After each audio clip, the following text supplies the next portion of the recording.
அது வந்துட்டார் அது வந்துட்டார்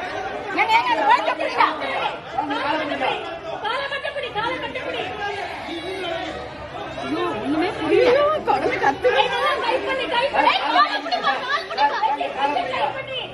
அவருக்கு தெரியலப்பா தெரியல அங்க இருந்து தெரியல அவருக்கு என்ன பண்ணுவாரு அவரு